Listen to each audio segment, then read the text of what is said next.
October 15th, 1987. Danny Martinez had been Vince Torino's right hand for 8 years, the kid who called him Pops. That's exactly why Danny waited until the cameras rolled to step off that ledge. 43 people watched from the street below.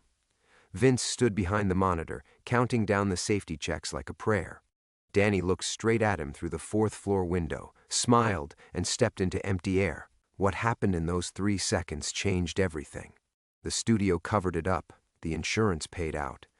And for 35 years, when people talked about the accident on Sylvester, they never mentioned the suicide note Danny left. The note only Vince ever saw. The note that explained why some falls aren't accidents. Before we jump back in, tell us where you're tuning in from, and if this story touches you, make sure you're subscribed because tomorrow I've saved something extra special for you. The hook. The suicide note was 3 lines long, written on the back of a call sheet in Danny's careful script. Pops, the money's dirty. They know I know. Take care of Maria. Vince had found it tucked inside Danny's tool belt while the paramedics worked uselessly over the broken body. In the chaos, Stallone shouting, crew members crying, studio executives already making phone calls, nobody noticed the veteran stunt coordinator palm a piece of paper and slip it into his jacket pocket. That was 35 years ago. Now, at 93, Vincent Torino sat in his Venice Beach apartment, the note yellowed and creased from decades of handling, spread flat on the kitchen table beside this morning's variety. The headline that had made his coffee go cold: Maria Martinez, widow of stunt performer, found dead in apparent home invasion. His hands shook as he reached for his phone. Not from age, Vince's hands had been steady through 3 decades of rigging explosions and calculating G-forces. They shook because he knew this wasn't a home invasion, just like Danny's death wasn't an accident. The phone rang twice before a familiar voice answered. Torino residence, this is... It's me, nephew. Vince's voice carried the gravel of a man who'd shouted over helicopter rotors and motorcycle engines for half a century. Turn on, Channel 7. Uncle Vince? It's 6 in the morning. Turn it on, now. Static. Then the artificial cheerfulness of morning television filled the line. Vince listened to his grandnephew Tony discover what he'd already absorbed in the pre-dawn silence. Maria Martinez, 68, found dead in her Burbank home. Signs of struggle, safe emptied, police investigating. Jesus, Tony whispered. Didn't you work with her husband back in the day? Back in the day. As if 1987 was ancient history instead of yesterday's recurring nightmare. Pack a bag, Vince said. You're picking me up in 20 minutes. Uncle Vince, what's this about? You haven't left that apartment in 20 minutes. Vince hung up and walked to his bedroom closet, pushing aside jackets that hadn't seen daylight since the Clinton administration. In the back corner, wrapped in an old towel, sat a metal lockbox. Inside, $47,000 in cash, a .38 special that hadn't been fired since 1988, and a manila envelope containing photographs that could have destroyed 3 careers and 1 major studio. The photographs Danny had died for. Vince had spent 35 years telling himself that keeping quiet protected people, that Maria was better off with her widow's settlement and insurance payout than knowing her husband had been murdered for stumbling onto an embezzlement scheme that reached from craft services all the way up to executive suites, that some secrets were kinder than truth. But Maria was dead now, and Vince recognized the signature. Whoever had killed Danny, whoever had made it look like Maria died in a robbery, they were cleaning house. And a 93-year-old man who'd kept their secret for 3 decades made for loose ends that needed tying. The apartment building's front door buzzed as Tony's Camaro rumbled outside. Vince tucked the lockbox under his arm and grabbed his go-bag, a habit from his traveling days that had never quite faded. In the kitchen, he folded Danny's note carefully and slipped it into his wallet, right behind a photo of Maria from Danny's funeral. She'd been 28 then, pregnant with the daughter she'd named Daniela, accepting condolences from people who thought they were mourning an accident. The Camaro's engine coughed as Vince climbed into the passenger seat. Tony looked exactly like his father had at 25. Dark eyes, hands that moved when he talked, the kind of face that made casting directors think working-class hero. But Tony had chosen film school over stunt work, documentaries over explosion sequences, "Where are we going?" Tony asked, pulling away from the curb. "Burbank. Maria's house. Uncle Vince. That's a crime scene. The cops won't be looking for what I'm looking for." Vince stared out the window at Venice Beach awakening around them. Joggers, early commuters, the eternal optimism of a city built on manufactured dreams. "You ever wonder why I stopped working after 87? Dad always said you got too old for the business. Your father was protecting you." Vince opened the lockbox and showed Tony the photographs. "I got too dangerous for the business." Tony glanced at the images. Bank statements, cash transactions, familiar names in unfamiliar contexts, and nearly swerved into parked cars. "Holy shit. Is this from the Stallone movie? The one where that stunt guy died?" "Danny Martinez. And he didn't die, Tony. He was murdered, just like Maria." The morning traffic thickened as they headed inland, but Vince barely noticed. He was calculating angles again, the way he used to calculate falls. How many people knew he'd been Danny's mentor? How many remembered that Vince Torino never threw anything away, never forgot a detail, never left a protege behind? Someone was counting on his silence lasting forever. They were about to learn how wrong old men could be. The 101 freeway carved through the San Fernando Valley like a scar across Hollywood's backyard, and Vince watched the landscape change from beach communities to strip malls, with the detached observation of someone who'd spent decades traveling these same routes between movie sets. But this morning felt different. This morning, every billboard and off-ramp carried the weight of memory. "Tell me about him," Tony said, navigating the morning rush hour with the impatience of youth. "Danny Martinez." Vince closed the lockbox and settled it on his lap like a sleeping cat. "Best natural I ever trained. Kid could calculate trajectory in his head, read wind patterns like a weather map, had the kind of instincts you can't teach." He paused, watching a semi-truck lumber past. Too smart for his own good. The words came easier than expected, as if 35 years of silence had been a dam waiting for the right crack. Danny Martinez, 26 years old, 5'8" with the compact build of a gymnast and the fearlessness of someone who'd grown up jumping off Riverside County water towers for fun. Maria had been his high school sweetheart, the kind of woman who packed extra sandwiches and always had Band-Aids in her purse. They'd planned to buy a house in Glendale after the Stallone picture wrapped. "He ever mention being scared?" Tony asked. Danny didn't scare easy. Vince touched the lockbox's metal surface, still cool despite the morning sun streaming through the windshield. But the last week of shooting, something changed. Started asking questions about money, about who controlled the stunt budget. Found him going through paperwork that wasn't his business. What Vince didn't say, Danny had come to him 3 days before he died, agitated in a way that had nothing to do with the dangerous building jump they'd been rehearsing. Someone had been skimming from the stunt department's budget, padding invoices for equipment that never existed, creating phantom crew members who collected paychecks but never showed up on set. Small amounts at first, then bigger ones as the operation grew more confident. "You think that's why they killed him?" The question hung in the air like smoke from a car crash. Vince studied his grandnephew's profile, the stubborn jawline inherited from his father, the nervous habit of drumming fingers on the steering wheel when thinking. Tony had been born 6 months after Danny died, raised on stories of his legendary great-uncle who'd made stars fly and cars explode for 3 decades. But those stories had always painted Vince as the hero, the man who kept people safe, who brought everyone home alive. They'd never mentioned the one who didn't make it home. "I think Danny found out who was stealing," Vince said finally, "and I think he was going to expose them." The Burbank exit approached, and Tony signaled right with mechanical precision. They drove through neighborhoods where palm trees cast geometric shadows across tract houses built during Hollywood's golden age, past strip malls anchored by dry cleaners and donut shops that had probably looked exactly the same in 1987. This was the unglamorous side of the entertainment industry, where working people lived modest lives funded by the dangerous dreams they helped create for others. Maria's street curved gently upward into the foothills, lined with small houses that spoke of careful budgeting and long-term planning. Her place sat halfway up the block, a pale yellow ranch with white trim, a lawn maintained by someone who took pride in details. Crime scene tape fluttered across the front door like yellow bunting for a celebration no one wanted to attend. Tony parked 3 houses down, engine ticking as it cooled. "What exactly are we looking for?"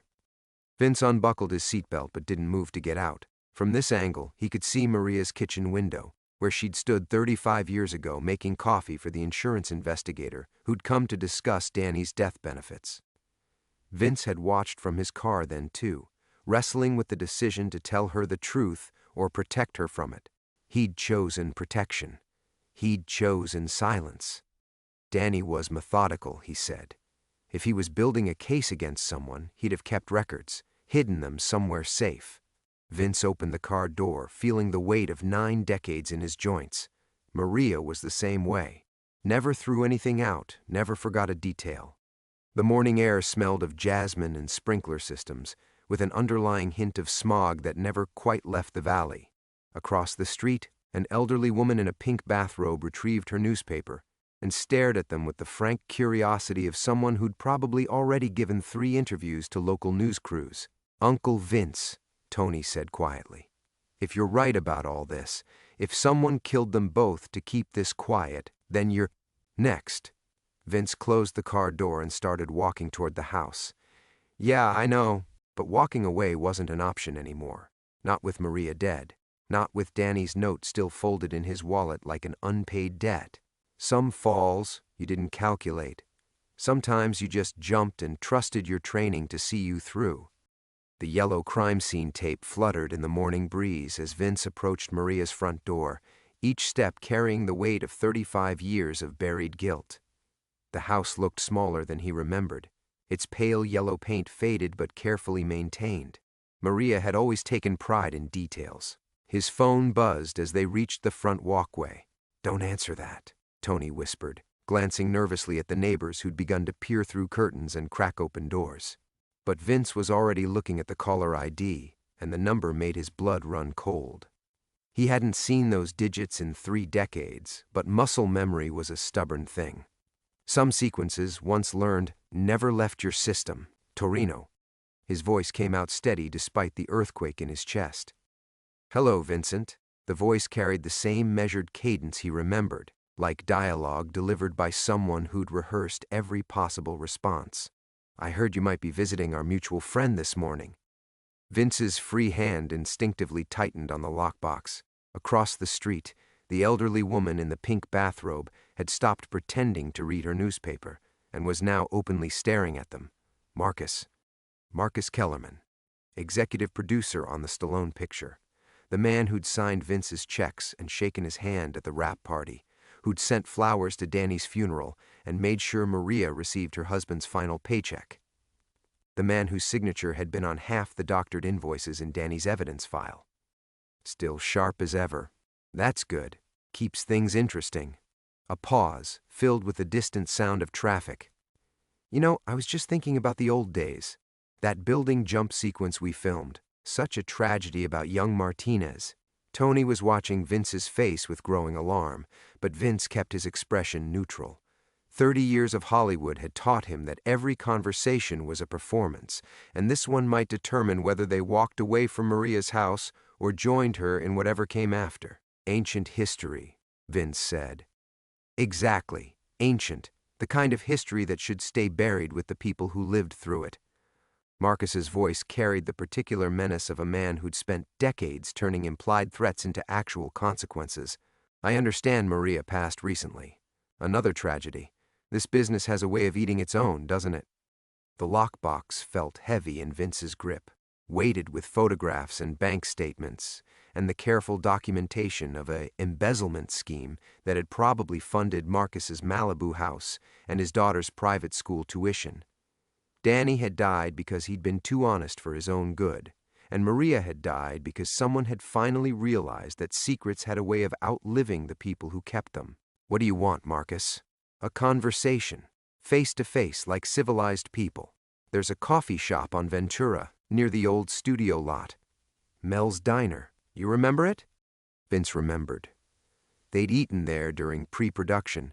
Him and Marcus and the director, planning sequences that would make audiences gasp and critics rave. Back when Vince had believed that competence and loyalty were enough to keep him safe in an industry built on manufactured trust. I'm a little busy today. I'm sure you are. But Vincent, and please listen carefully, some conversations can't be postponed indefinitely. Maria learned that the hard way. The line went dead. Vince stared at the phone for a long moment, feeling something fundamental shift in his chest. For 35 years, he told himself that keeping quiet had been about protecting Maria, about sparing her the knowledge that her husband had been murdered for doing the right thing. But that had been a convenient lie, the kind of self-deception that made cowardice feel like wisdom. The truth was simpler and more damning. He'd kept quiet because he'd been afraid of losing his reputation, his livelihood, his carefully constructed legend as the man who brought everyone home safe. He'd chosen his own security over justice for Danny, and now Maria was dead because of that choice. "Uncle Vince?" Tony's voice seemed to come from very far away. "Who was that?"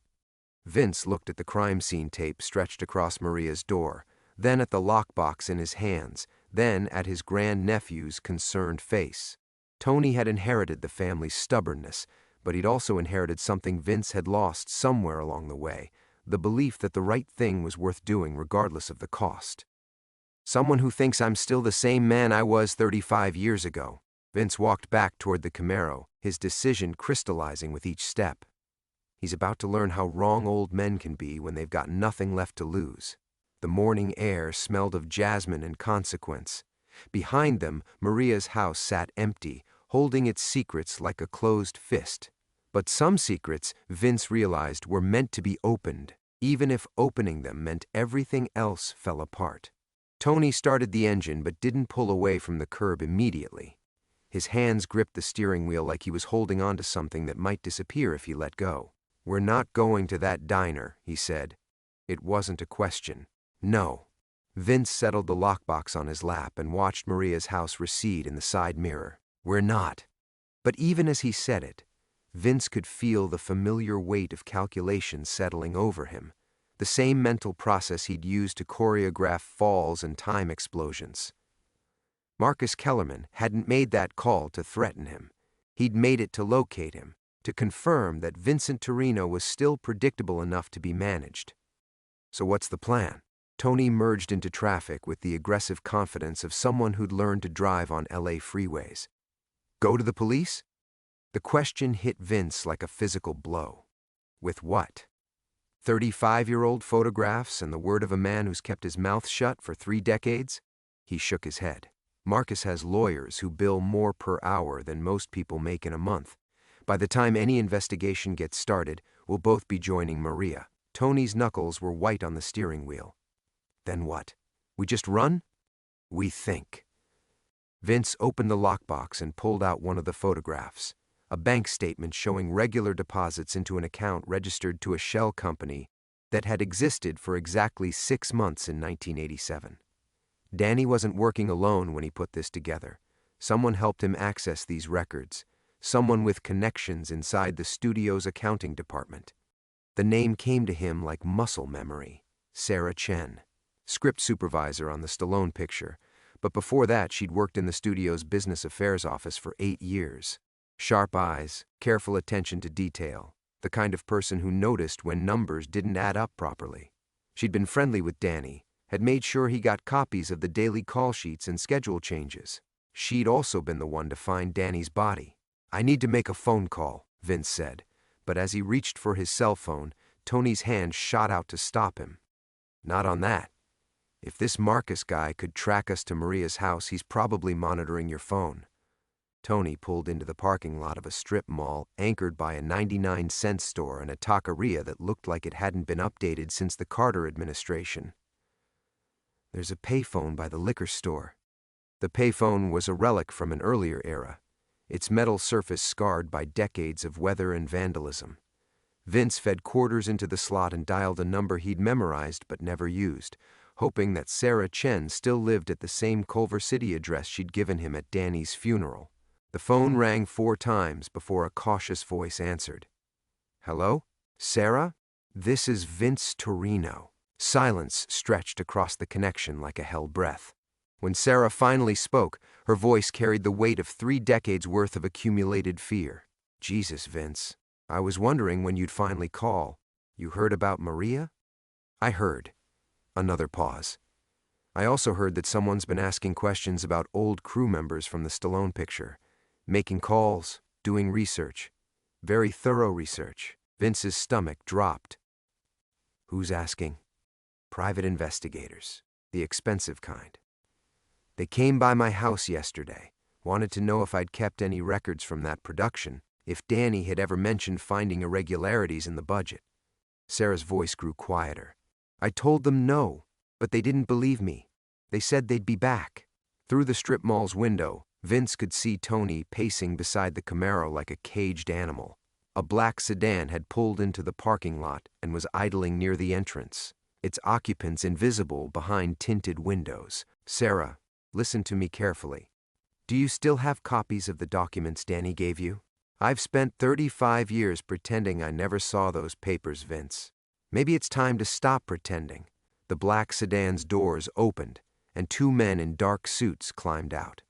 They moved with the purposeful efficiency of people who'd done this kind of work many times before, scanning the parking lot with practiced eyes before focusing on the payphone. It's too late for that, Vince said, watching the men approach. They're cleaning house, Sarah. Anyone who knew about the embezzlement, anyone who might have kept evidence. The line went dead. Vince hung up the phone and walked back toward Tony with measured steps, fighting every instinct that told him to run. The 2 men intercepted him halfway across the parking lot, their smiles as manufactured as the conversation that was about to follow. Mr. Torino? The taller one extended a business card that Vince didn't take. We'd like to have a word with you about Maria Martinez. 35 years of careful silence, and now everyone wanted to talk. The taller man's smile never wavered as Vince studied his face, professional courtesy wrapped around dead eyes.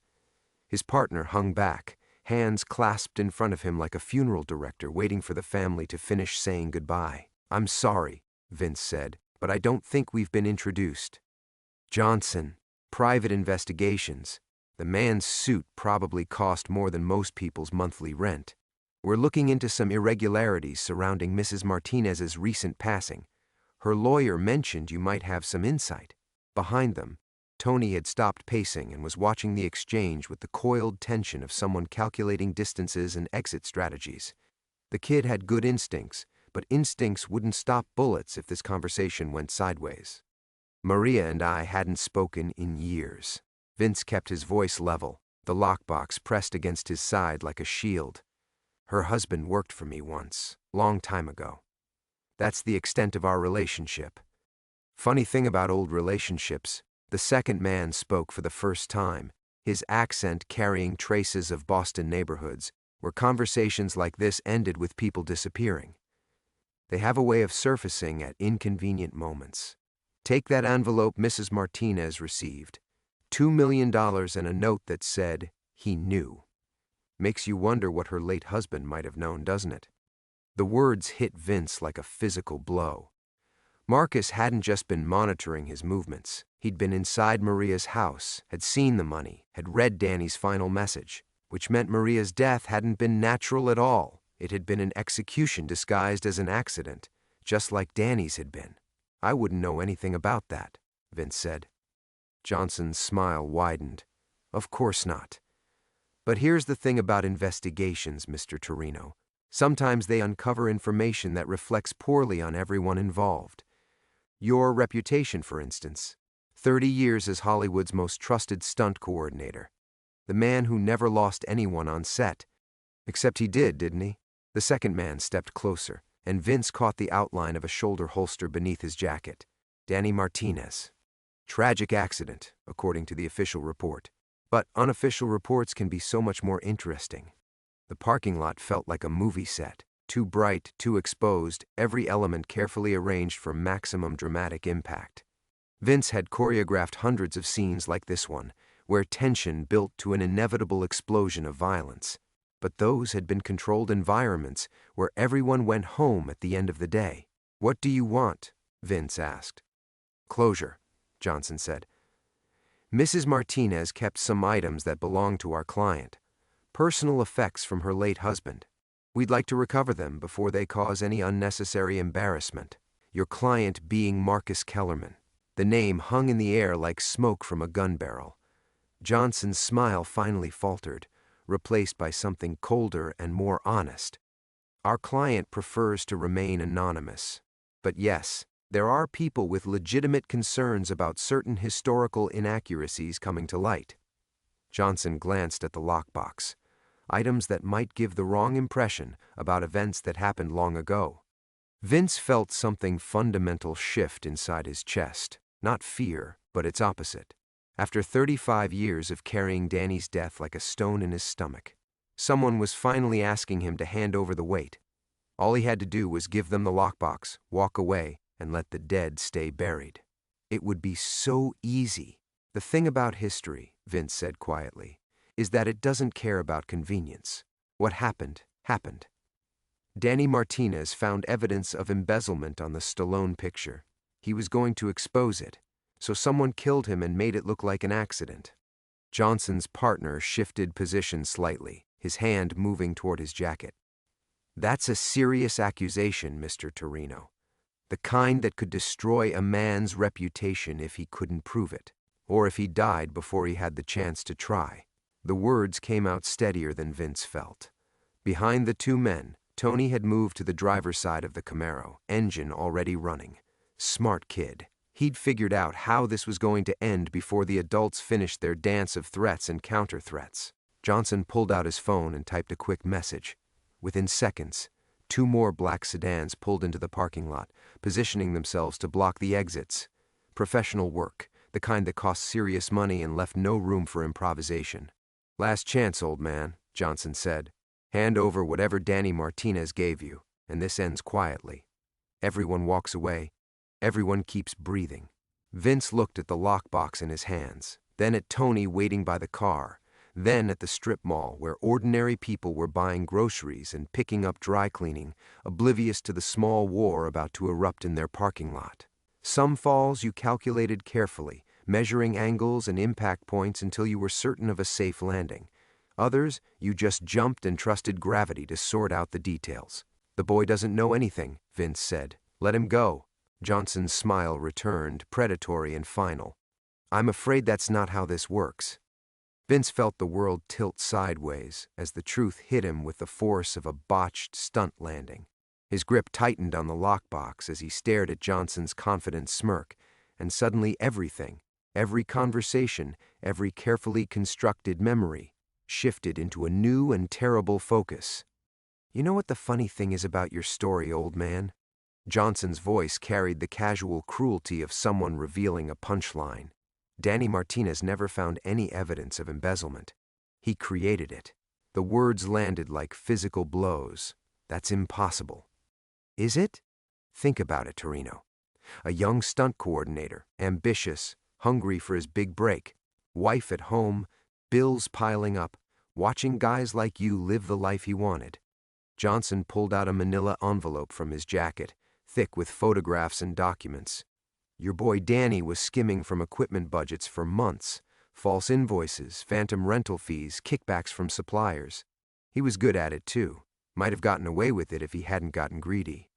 Vince's mind raced back through 35 years of carefully preserved memories.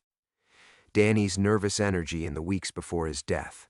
The way he'd avoided eye contact during crew meetings. Those late-night phone calls that stopped abruptly when Vince entered the room. "No," Vince whispered, but even as he said it, he could feel his certainty crumbling. He was going to expose corruption, not commit it? Johnson's partner laughed, a sound like breaking glass. "Your protege was stealing from the production, Mr. Torino. And when he realized Marcus Kellerman was closing in on him, he panicked, decided to frame his boss for his own crimes." The lockbox felt suddenly foreign in Vince's hands, like evidence of a crime he'd never understood. All these years he'd carried Danny's death as proof of his own cowardice, his failure to protect an honest man from a corrupt system. But if Danny hadn't been honest... "The suicide note was a nice touch," Johnson continued. his voice carrying the satisfaction of a man delivering a perfectly timed revelation. He knew his career was over, knew he was going to prison. So he decided to take Marcus down with him, make it look like he'd been murdered for trying to expose the truth, when really he was just covering his tracks. Tony's voice cut through the parking lot noise, sharp with alarm. "Uncle Vince?" More cars were pulling into the lot, not sedans this time, but a white van with tinted windows and two motorcycles that positioned themselves behind the strip mall. Professional escalation, the kind that ended with body bags and news reports about gang violence in suburban shopping centers. But Vince barely noticed the tactical deployment around him. His mind was locked on a single devastating realization: the envelope, the $2 million he'd given to Maria, along with that note. He knew. He'd always assumed it meant Danny knew about the corruption. But what if it meant something else entirely? What if it meant Danny knew he was about to be caught? The money hadn't been a final gesture of justice. It had been guilt payment. Blood money from a man who'd realized his crimes were going to destroy an innocent woman's life. "You gave that money to his widow, didn't you?"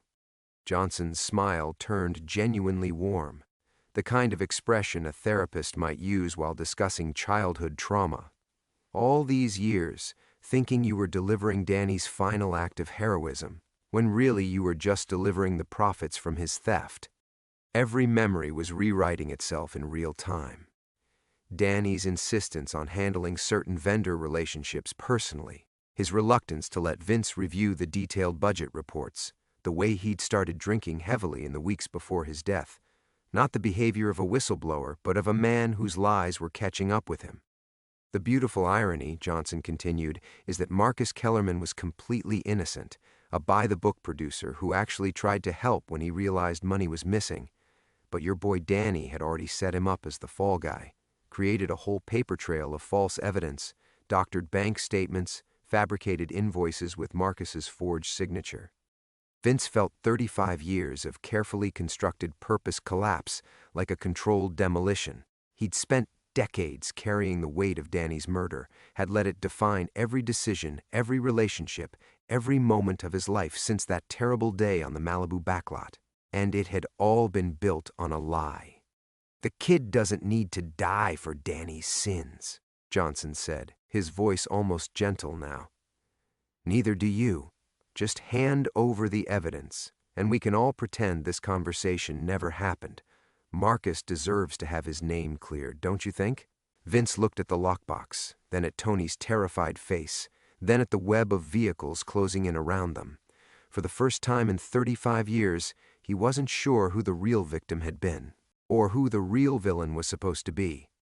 The lockbox felt like it weighed 1,000 pounds in Vince's hands as Johnson's revelations settled into his bones like poison. 35 years of carried guilt, of sleepless nights and careful distance from the people he cared about, all built on the foundation of Danny's lie. The kid he'd mentored, the man he'd mourned, the hero whose final act had defined Vince's entire moral universe. None of it had been real. "You can see it now, can't you?" Johnson's voice carried the satisfaction of a man watching his opponent realize the game was already over. The way the pieces fit together when you stop forcing them into the wrong picture. Vince's mind was racing backward through memories that no longer meant what he'd thought they meant. The envelope he'd given Maria hadn't been Danny's final message of justice. It had been his confession. The money hadn't been evidence of corruption exposed, but corruption concealed. And Marcus Kellerman, the man Vince had spent 3 decades believing was a murderer, had been nothing more than an honest producer trying to stop a theft. "This changes nothing," Vince said, but even as the words left his mouth, he knew they were hollow. It changed everything. If Danny had been the criminal, if Marcus had been the victim, then what did that make Vince? An accomplice, a fool, or just another casualty of a young man's desperation? Tony's voice carried across the parking lot, tight with controlled panic. "Whatever you're thinking, Uncle Vince, think faster. We've got company." More vehicles were arriving, a pattern Vince recognized from 3 decades of coordinating action sequences. Containment followed by escalation. They weren't planning to let anyone walk away from this conversation. Johnson followed Vince's gaze and shrugged apologetically. "You have to understand, Mr. Torino, this isn't personal. But Marcus has spent 35 years living under the shadow of your protégé's accusations, his reputation, his family's name, his peace of mind, all destroyed by a dead man's lies. He deserves closure. Closure, Vince repeated. The word tasted like ashes. Is that what you call it when you murder an old woman in her kitchen? Mrs. Martinez died of a heart attack. Very sad, very natural. Johnson's expression didn't change, but something flickered behind his eyes, though I suppose the stress of recent events might have contributed to her condition. Old secrets have a way of weighing on people. The casual admission hit Vince like a physical blow. They'd killed Maria. Not with guns or knives, but with fear, with pressure, with the kind of psychological torture that stopped hearts and left no evidence behind. Just like they were planning to kill him and Tony, accidents that would close the book on Danny Martinez's crimes forever. But there was something else in Johnson's revelation, something that made Vince's 35 years of experience in reading people start screaming warnings. The man was too confident, too relaxed for someone conducting a cleanup operation in broad daylight. Either he was completely certain of success, or, "You're not here to clean up Danny's mess," Vince said slowly. "You're here to bury it deeper." Johnson's smile faltered for just a moment, but that moment was enough. Vince had seen that expression before, on the faces of stunt performers who'd just realized they'd miscalculated their landing. "Marcus Kellerman didn't hire you to clear his name," Vince continued, pieces falling into place with the inexorable logic of gravity. "He hired you to make sure it stays buried. Because even if Danny was stealing, even if Marcus was innocent of that particular crime, there was something else, something worse." The lockbox seemed to pulse in Vince's hands like a heartbeat. Danny had been a thief, yes, but thieves didn't jump off 40-foot buildings unless someone gave them a reason to choose death over capture. And if Marcus was innocent, if he'd just been trying to stop the embezzlement, why hadn't he called the police? Why had he confronted Danny alone on that fog-shrouded backlot? "Danny found out about the other thing, didn't he?" Vince's voice was barely above a whisper. The real corruption. Something that made his petty theft look like pocket change. So Marcus gave him a choice. Jump, or watch his wife pay the price for what he'd discovered. Johnson's hand moved toward his jacket, the pretense of civilized conversation finally dropping away. "You're a very perceptive man, Mr. Torino. It's a shame that intelligence won't help you now." Around them, the tactical net was tightening. But Vince found himself thinking not about escape routes or survival strategies, but about Danny Martinez standing on that rooftop 35 years ago, knowing he was about to die but still trying to leave behind some small piece of truth. The money, the photographs, the carefully documented evidence in the lockbox. It hadn't been a thief's insurance policy. It had been a dead man's final gamble that someday someone would be smart enough to see past the lie he'd been forced to live. The lockbox clicked open in Vince's hands like a gunshot echoing across 35 years of silence. Inside, nestled beneath the photographs and falsified documents that had painted Danny as a thief, lay a single cassette tape wrapped in a plastic bag.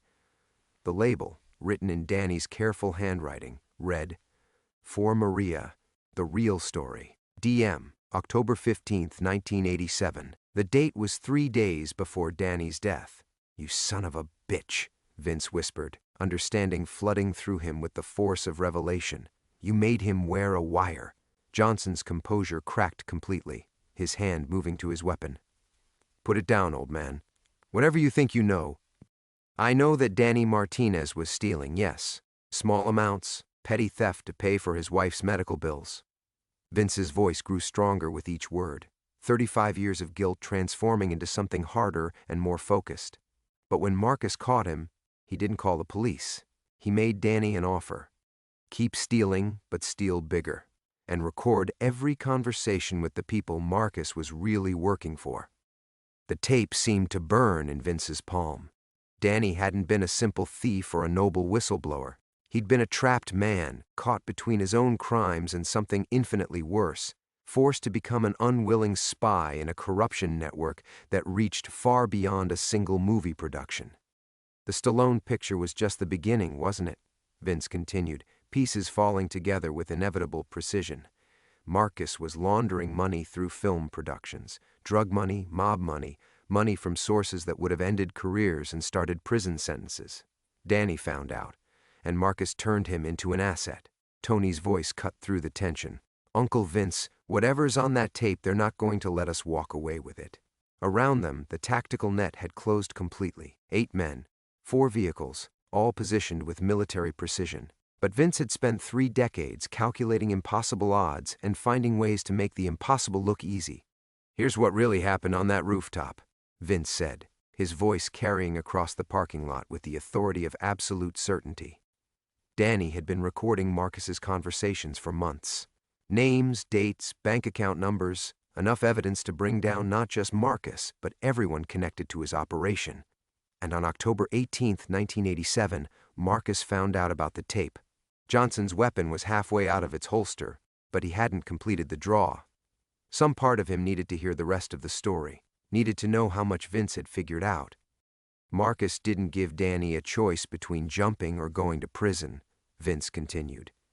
He gave him a choice between jumping or watching Maria die slowly, because by then, Danny had already copied the evidence, hidden it somewhere Marcus couldn't find. The only way to ensure Danny's silence was to make him choose between his own life and his wife's. The cassette tape felt warm in Vince's palm, like a living thing that had been waiting 35 years to speak its truth. Danny's final gamble hadn't been about justice or corruption, it had been about love. A man choosing death to protect the woman who meant more to him than life itself. "And the $2 million, Vince whispered, understanding flooding through him with painful clarity. That wasn't Danny's theft money or Marcus's guilt payment. That was Marcus buying insurance, making sure Maria would be comfortable enough, secure enough, that she'd never need to look for the evidence her husband had hidden." Johnson's smile returned, cold and final. "Very good, Mr. Torino, though understanding the truth and living to tell it are 2 different things entirely."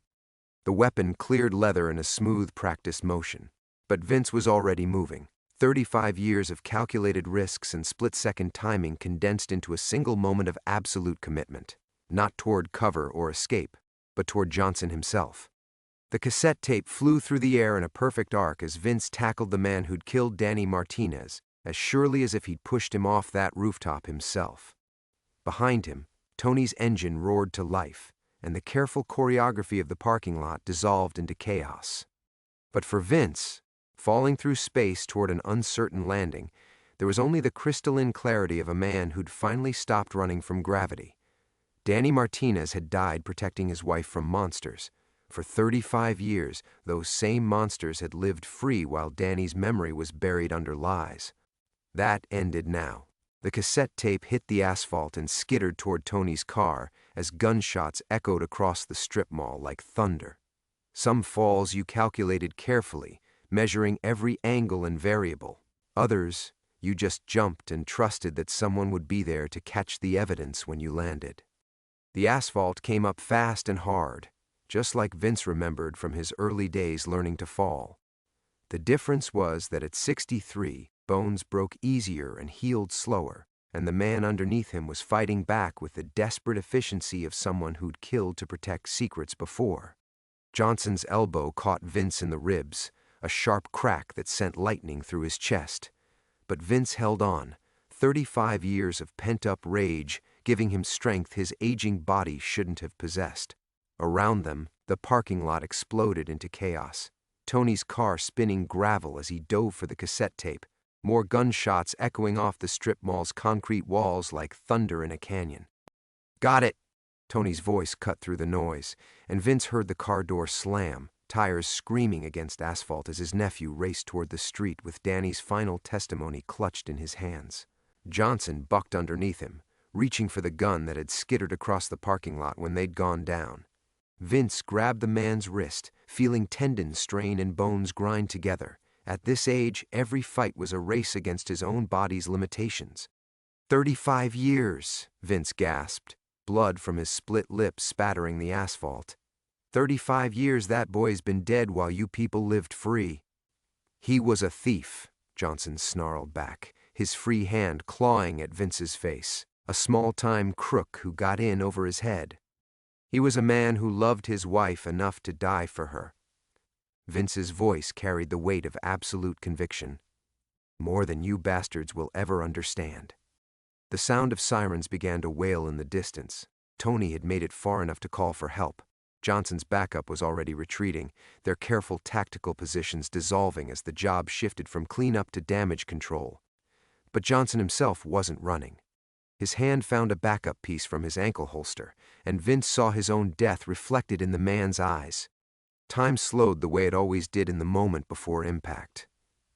Vince thought about Danny standing on that foggy Malibu rooftop, choosing love over life. He thought about Maria, dead in her kitchen because she'd carried her husband's secrets too long. He thought about Tony, racing through Los Angeles traffic with evidence that would finally let the dead rest in peace. The gunshot was impossibly loud in the confined space between their bodies. The funeral was small, just Tony and a handful of old stunt performers who remembered when Vince Torino had been the best in the business at making impossible things look easy. The cemetery sat on a hillside overlooking the San Fernando Valley, where the film studios spread out like concrete dreams under the California sun. Tony stood at the graveside long after the others had left, holding a manila envelope that contained newspaper clippings from the past 6 months. The headlines told a story of corruption exposed, careers destroyed, justice finally served. Marcus Kellerman had died in federal custody, his money laundering operation unraveled by a dead man's testimony delivered 35 years too late. He never knew Johnson's bullet hit an empty chamber, Tony said to the headstone. Guy was so focused on killing Uncle Vince, he forgot to count his shots. Gave the paramedics just enough time to get there. The wind carried the scent of jasmine from the valley below, the same sweet perfume that had filled the Malibu air on that October morning in 1987 when Danny Martinez had made his final jump. The coroner said it was his heart that gave out in the end. Too much strain, too much fight left in a body that couldn't handle it anymore. Tony's voice cracked slightly, but he lived long enough to see Danny's name cleared, long enough to know the truth finally came out. Vince had lasted 3 days in the hospital, long enough to watch the news reports that vindicated everything Danny Martinez had died trying to protect, long enough to hear that Maria's death hadn't been in vain, that the monsters who'd killed her husband were finally being held accountable, long enough to understand that some falls were worth taking, even when you knew you wouldn't survive the landing. Tony placed the newspaper clippings on the grave next to a small cassette player. Danny's voice emerged from the tiny speakers, preserved on magnetic tape like a message from the dead. If something happens to me, if I don't come home tonight, tell Maria I'm sorry. Tell her I tried to do the right thing in the end. Tell her I loved her enough to jump. The recording ended with the sound of wind across a fog-shrouded rooftop, followed by silence that had lasted 35 years. Tony walked away without looking back, leaving the 2 old stuntmen to their rest. In the valley below, the film studios continued their endless work of turning lies into entertainment, dreams into profit, stories into something that might last longer than the people who told them. Some falls you calculated carefully, others you just jumped and trusted that the landing would mean something.